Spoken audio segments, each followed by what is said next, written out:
दोस्तों नमस्कार। यात्रा साहित्य का इतिहास, इस इतिहास के अंतर्गत मैं आपके सामने यात्रा साहित्य पर चर्चा करने के लिए उपस्थित हूँ। दोस्तों, हमने आज दिन तक प्रथम भाग, द्वितीय भाग एवं तृतीय भाग में यात्रा साहित्य के इतिहास के जानने की कोशिश की हुई है और हमने उसका अर्थ, उसकी परिभाषा एवं उसके तत्व तथा उसके प्रकारों के ऊपर जो हैं आज दिन तक हम चर्चा करते आ रहे हैं। और ये जो चतुर्थ भाग हैं, इस चतुर्थ भाग में भी हम यात्रा साहित्य के प्रकार किस प्रकार होते हैं और हमने इससे पूर्व विषय के आधार पर यात्रा साहित्य के प्रकारों के ऊपर गौर फरमाया था। अब हम उद्देश्य के आधार पर किस प्रकार यात्रा साहित्य के प्रकार आते हैं और उसमें गौण प्रकार कौन कौन से होते हैं उसके ऊपर मैं ले जाने आ रहा हूँ। उसकी चर्चा हम आज जो है करने वाले हैं। तो दोस्तों, उद्देश्य के आधार पर यात्रा साहित्य किस प्रकार है, उसमें प्रथम भाग आता है शिक्षा प्रधान यात्रा साहित्य। शिक्षा प्रधान यात्रा साहित्य में शिक्षा से संबंधित की गई यात्राएं सम्मिलित होती है। शिक्षा क्षेत्र में बदलाव हेतु अन्य भागों में, राज्यों में, विदेशों में जाकर वहाँ के शिक्षा क्षेत्र से संबंधित जानकारी एकत्रित की जाती है। इसमें शिक्षा क्षेत्र के अध्ययन, अध्यापन, उसकी शैली, अध्यापन साहित्य, उसकी पद्धतियाँ आदि के बारे में जो है वर्णन होता है। इससे भी कई बातें जो है हमें जानने को मिल जाती है। जो अन्य देश होते हैं, उन अन्य देशों में किस प्रकार की शिक्षा प्रधानता होती है या शिक्षा पद्धति होती है, उसका अध्यापन शैली किस प्रकार होती है, इसीलिए हम उसे जान सकते हैं। उद्देश्य के आधार पर दूसरा प्रकार यहाँ पर है मनोरंजन प्रधान यात्रा साहित्य।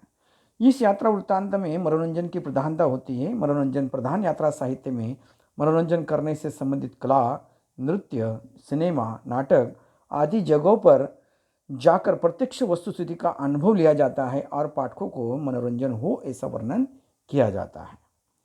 तीसरी बात है इसमें विशुद्ध यात्रा हेतु यात्रा करने पर लिखा हुआ यात्रा साहित्य। विशुद्ध यात्रा साहित्य प्रायः रोचक और संस्मरणात्मक होता है। इस प्रकार की यात्रा साहित्य में पर्यटन स्थलों के प्रत्यक्ष अनुभव के साथ साथ लेखक के व्यक्तित्व की झलक भी इसमें दिखाई देती है।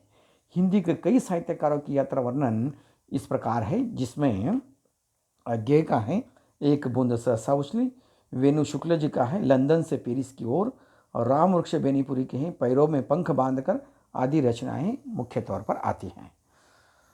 चौथा भाग है इसमें अनुषांगिक उद्देश्य यात्रा करने पर लिखा हुआ यात्रा साहित्य। अनुषांगिक उद्देश्य से की जाने वाली यात्रा में लेखक जीवन दर्शन का अधिक वर्णन करता है।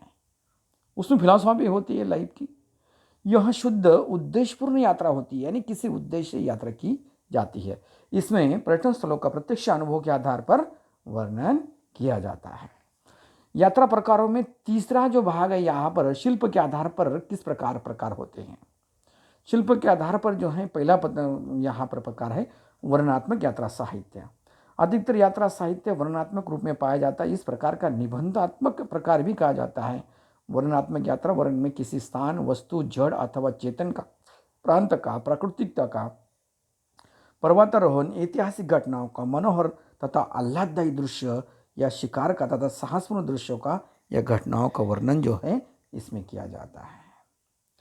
शिल्प के आधार पर दूसरा प्रकार है यहाँ पर संस्मरणात्मक यात्रा साहित्य। संस्मरणात्मक यात्रा साहित्य में लेखक घटित घटनाएं स्मरण कर उनका विश्लेषण करता है।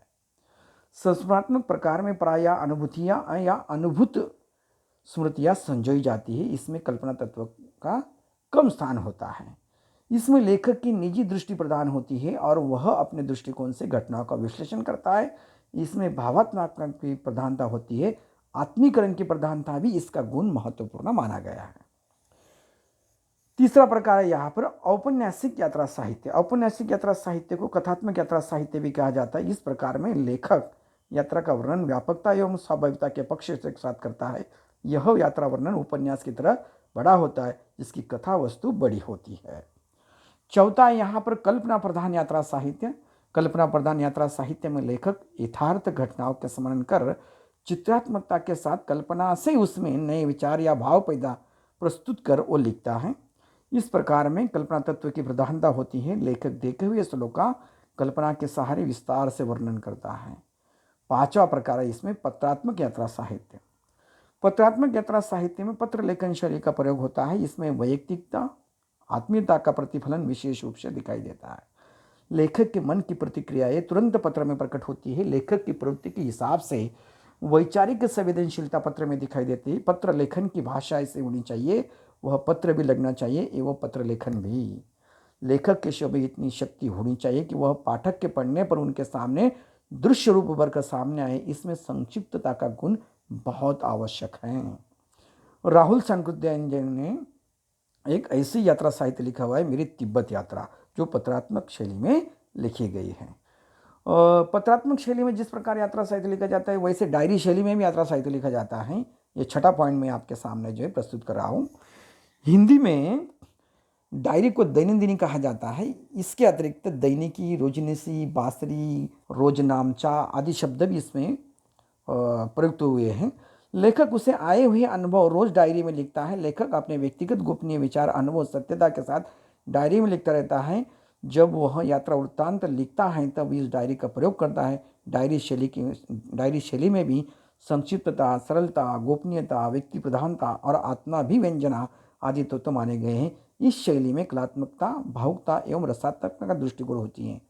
इस शैली में सत्यदेव परिवाजक लिखित अमेरिका भ्रमण एवं राम वृक्ष बेनी लिखित उड़ते चलो रचनाएं उल्लेखनीय हैं। और साथ साथ में जिस किताब को लेकर हम चर्चा करने वाले हैं आगे चलकर, वह है संत तुकडोजी महाराज की मेरी जापान यात्रा, भी डायरी शैली में लिखी गई है। तो दोस्तों, हम मेरी जापान यात्रा की ओर भी जल्दी ही आने वाले हैं। सातवां यहाँ पर प्रकार है अन्य पुरुष कथात्मक यात्रा साहित्य। अन्य पुरुष अर्थात दूसरा व्यक्ति जब कभी दूसरे व्यक्तियों का अनुभव लिपिबद्ध करने वाला साहित्य होता है, वह अन्य पुरुष कथात्मक साहित्य कहलाता है। इसमें राजनेताओं की यात्रा वर्णन तथा साहसिक शिकारियों की यात्रा वर्णन का समावेश होता है। चौथा प्रकार है यहाँ पर भूखंड की राजनीतिक समीक्षा के आधार पर। उसमें आता है स्वदेश यात्रा। स्वदेश यात्रा अर्थात भारत भ्रमण।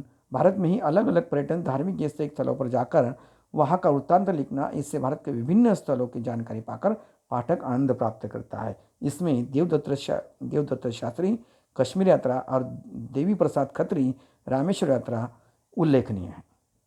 इसमें दूसरा जो प्रकार आता है विदेशी यात्रा। विदेशी यात्रा अर्थात भारत के बाहर का भ्रमण। आकाश मार्ग का साधन उपलब्ध होने के बाद यह प्रकार बढ़ा है। इसका स्वरूप व्यापक होता है। इस यात्रा के कई साधन हैं, जैसे पदयात्री, जल यात्रा, आकाश मार्ग इत्यादि। विदेश यात्राओं के विवरण अधिक कौतूहलवर्धक, मनोरंजक होते हैं। स्वामी सत्यदेव मेरी कैलाश यात्रा, बनारस सिद्धार्थ चतुर्वेदी रूस की स्मृतियाँ, राम वृक्ष बजाज जापान की सैर, श्रीनिधि शिवालय की घाटियों में, राष्ट्र संत तुकडोजी महाराज मेरी जापान यात्रा उल्लेखनीय आते हैं। तो दोस्तों, अगला जो प्रकार है यहाँ पर जमीन की भौगोलिक बनावट के आधार पर भी कुछ यात्रा साहित्य लिखे गए। उस यात्रा साहित्य में पहाड़ी यात्रा आती है, मैदानी यात्रा भी आती हैं, जंगल या रेगिस्तानों की यात्रा भी, लोग जो घूमते हैं तो वैसी यात्रा भी इसमें आती हैं। छठा प्रकार जो है यहाँ पर साधनों के आधार पर भी जो है सवारी आते हैं, यात्रा आती हैं, जलमार्ग यात्रा आती है, नौका यात्रा आती हैं, हवाई यात्रा या आकाश मार्ग से चलने वाली यात्रा भी आती हैं।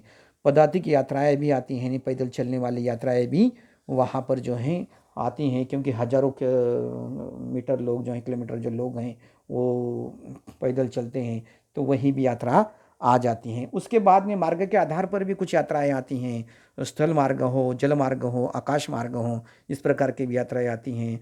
मौलिकता के आधार पर भी कुछ यात्राएं लिखी गई हैं, मौलिकता की यात्रा साहित्य, अनुदित यात्रा साहित्य।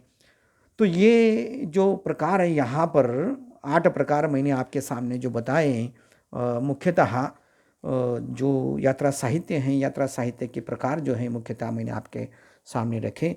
हम अगले भाग में जो हैं यात्रा साहित्य का प्रयोजन, महत्व एवं उसकी प्रमुख विशेषताएं क्या होती है, इसको लेकर मैं जल्द ही आपके सामने प्रस्तुत होगा। धन्यवाद।